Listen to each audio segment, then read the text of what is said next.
हाल में जो है सर जिस तरीके से जो है सर ये पूरा बवाल हुआ सर्वे के दौरान जो है सर अब जो है क्या कार्रवाई जो है सर की जा रही है? देखिए आज संभल में ये नीचे कर लो थोड़ा। आज संभल में सुबह 7 बजे से लेकर 11 बजे तक जामा मस्जिद स्ट्रक्चर उसका सर्वे होना था कोर्ट के आदेश पर। कोर्ट ने आदेश पर जो सर्वे यहाँ आई भी थी एडवोकेट कमिश्नर के साथ, और उनके साथ पर्याप्त सुरक्षा बल भी था। जिलाधिकारी और पुलिस अधीक्षक भी साथ ही गए थे, और उन सब लोगों के साथ सर्वे करने जब टीम पहुंची, शुरुआत में सब कुछ ठीक था। लगभग 2 घंटे ठीक ठाक सर्वे हुआ, कोई दिक्कत नहीं थी। उसके बाद वहां पे उसी दौरान क्राउड इकट्ठी हो गई। शुरुआत में वो लोग कुछ नारे वारे लगाने लगे, उसके बाद थोड़ी देर बाद वहां पे पथराव शुरू हो गया। पुलिस ने उन लोगों को दूर किया, हालांकि वो मस्जिद परिसर तक नहीं जाने पाए थे। पुलिस ने उनको दूर किया, और उसके बाद जब सर्वे कंप्लीट हुआ 11 बजे के थोड़ा सा बाद जब टीम निकली सर्वे करने के बाद, तो उसके बाद उन्होंने खूब पथराव करना शुरू कर दिया। 2-3 तरफ से ग्रुप थे, एक जो सामने से था, एक दाएं तरफ से, एक बाईं तरफ से, वो लगातार पथराव कर रहे थे। पुलिस ने उसके लिए बल प्रयोग किया ताकि सुरक्षित रूप से टीम को निकाला जा सके, जो सर्वे की टीम है, और आंसू गैस के गोले भी छोड़े, जो प्लास्टिक बुलेट है उसका भी इस्तेमाल किया।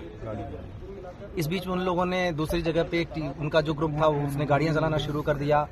3-4 गाड़ियां भी वहां पे जलाई गई, कुछ एक बाइकें भी जलाई गई हैं। उन लोगों को हटाने के लिए भी पुलिस ने फोर्स का इस्तेमाल किया। इस बीच में 2 ग्रुप आमने सामने थे, तो 3 ग्रुप बल्कि वहां पे थे 3 तरफ से।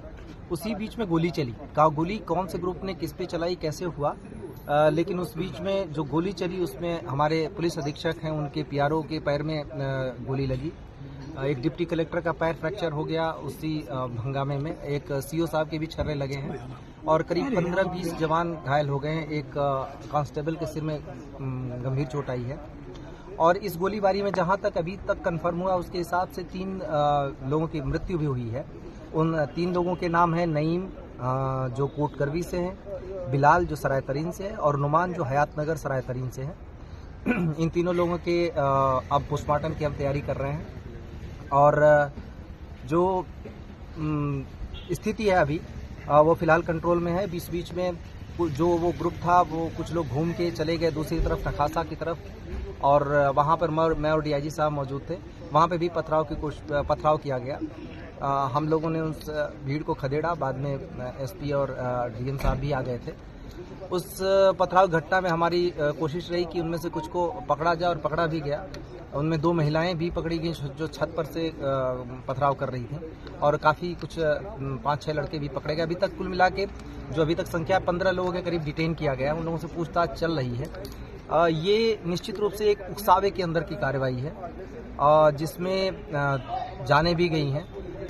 ये सारे लोग नई उम्र के लड़के या तो थे या फिर महिलाएं थी। ये सारे लोग किसी न किसी उकसावे में आकर कर रहे थे, क्योंकि जो सर्वे का काम है वो कोर्ट के आदेश से पहली बात तो हो रहा है। दूसरी बात यह है कि सर्वे का काम पीसफुली चल रहा था, अभी तक कोई भी दिक्कत नहीं आई थी।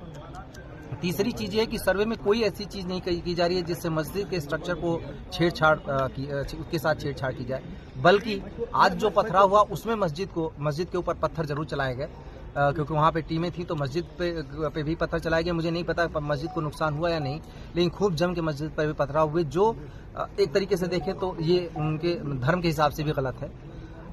सभी को समझाने का प्रयास किया जा रहा है। सभी जनप्रतिनिधियों से भी हम लोग बातचीत में हैं, और बाकी लोगों से भी बातचीत कर रहे हैं। अभी तक स्थिति नियंत्रण में है, पूरी तरह शांत है, और आगे स्थिति नियंत्रण में ही रहे, कोई दिक्कत न हो, इसके लिए अभी हम सभी ने रणनीति बनाई है। फोर्स पूरी तरह बाहर से भी बुला ली गई है, सभी जगह फोर्स मौजूद है, और हम किसी भी तरीके की घटना इस तरीके की अगर कोई करता है या उकसावे की जो कार्रवाई कर रहा है उसकी भी पहचान कर रहे हैं, और उसको भी हम जल्दी ही कानून के दायरे में। सर, जामा मस्जिद के अलावा सर दूसरे इलाकों में भी जो सर पथराव हुआ है? हाँ, मैंने अभी आपको बताया कि जो एक एरिया था नखासा, जहाँ पे मैं और डीआईजी साहब दोनों मौजूद थे, वहाँ पे भी हुआ, वहाँ पे खदेड़ दिया गया। वहाँ पे ऐसी कोई चीज़ तो नहीं आई कि कोई इंजरी ऐसी चीज़ हुई। हमारे जवानों को ही जो पत्थर से लगा, लेकिन हमने कुछ लोगों को अरेस्ट किया। उसमें 2 महिलाएं भी थी जो छत पर से पत्थर चला रही थी, उनको भी अरेस्ट किया है, और हम उस पर आगे की कार्रवाई कर रहे हैं। जो इसमें जितने भी चीजें हैं सबकी एनालिसिस हो रही है, उस पर हम आगे की कार्रवाई करेंगे। लोगों से अपील लगातार की जा रही है, पुलिस अधीक्षक ने भी अपील की, जिलाधिकारी ने भी अपील की, हम दोनों मेरे और डीआईजी साहब के द्वारा भी लगातार अपील की गई है कि किसी के बहकावे में आके इस तरीके की हरकतें न करें। इससे जीवन को खतरा तो है ही है, शहर के अमन को भी खतरा है, और सबसे बड़ी बात है कि इसमें से कई लोगों का भविष्य बर्बाद हो जाएगा। तो बेहतर हो कि कोर्ट की कार्रवाई कोर्ट के थ्रू जरिए ही रहे। कोर्ट में अपनी बात सबको रखने का अधिकार है और मौका भी है, और कोर्ट में अपनी बात रखें, इस तरीके की हरकतों से दूर रहें। सर, जिन 3 लोगों की मौत हुई है उनमें से जो नईम का परिवार है वो ये आरोप लगा रहा है कि पुलिस की गोली लगने से उनके लड़के की मौत हुई है। देखिए, इसमें पहली बात तो ये कि वो इस बात को जितने सारे लोग हैं वो सबकी पुलिस के पास भी वीडियोग्राफी मौजूद है। सर, जितने सारे लोग वहाँ आए हैं उसमें पथराव करने आए थे। इसके बाद पहली बात जो ये अगर इस बात को अगर मानते कि उनका बेटा पथराव करने गया था या कोई भी व्यक्ति वहाँ पथराव करने गया था, उसमें क्या अनटूवर्ड्स इंसिडेंट होते हैं, ये पहली बात को जिम्मेदारी उनको लेनी चाहिए। क्या वजह थी जिसके लिए पथराव करने की आवश्यकता थी, कौन सी आपदा आन पड़ी थी, किसको किसने क्या किया या पुलिस प्रशासन ने क्या किया, पहले तो उनको ये देखने की जरूरत है। पथराव करने गए क्यों, एक। दूसरी बात यह है कि किसी ने कोई चीज नहीं देखा, साक्ष्य होंगे तो हमारे पास आएंगे, उन साक्ष्यों के आधार पर हम कार्रवाई करेंगे। मैंने जैसा आपको बताया कि 3 पक्ष आमने सामने थे, उन्होंने एक दूसरे के ऊपर क्या किया, उसमें फायरिंग हुई। अगर फायरिंग में कोई भी चीज ऐसी होती है कि पुलिस अपने पैर में गोली नहीं मार लेगी, ये सोचने की बात है। हमारे यहाँ हाथ में आप देखें कि पुलिस के टीयर गैस और जो प्लास्टिक के बुलेट थे जो भगाने के लिए अनुमन्य है, उसी के तहत कार्रवाई की जा रही थी, और मीडिया का भी पूरी रिकॉर्डिंग है। तो उसमें कोई किस आरोप लगाने से पहले ये सोचे कि, और पूछना चाहिए सबको सवाल कि उनके बच्चे, उनके परिवार वाले उस जगह पे पथराव करने क्यों जा रहे हैं, क्या वजह आ गई, क्या हो रहा है ऐसा जिसकी वजह से उन्हें पथराव करना चाहिए। तो सबसे पहले तो सवाल सोचने की ये है, कोई भी इस तरीके का इल्जाम लगाने से पहले खुद को देखे कि कोई ऐसी धर्म का काम करने नहीं जा रहा था, कोई पुण्य का काम करने नहीं जा रहा था, किसी के मदद करने नहीं जा रहा था, पढ़ाई करने नहीं जा रहा था, नौकरी करने नहीं जा रहा था। पूरे शहर को इन लोगों ने आग में झोंक दिया, झोंकने की कोशिश की। हाँ, हमारे सारे जो जवान हैं अपनी जान की परवाह किए बिना उसको झेल रहे हैं, देख रहे हैं। अगर ऐसा ही होता कि पुलिस को गोली मारनी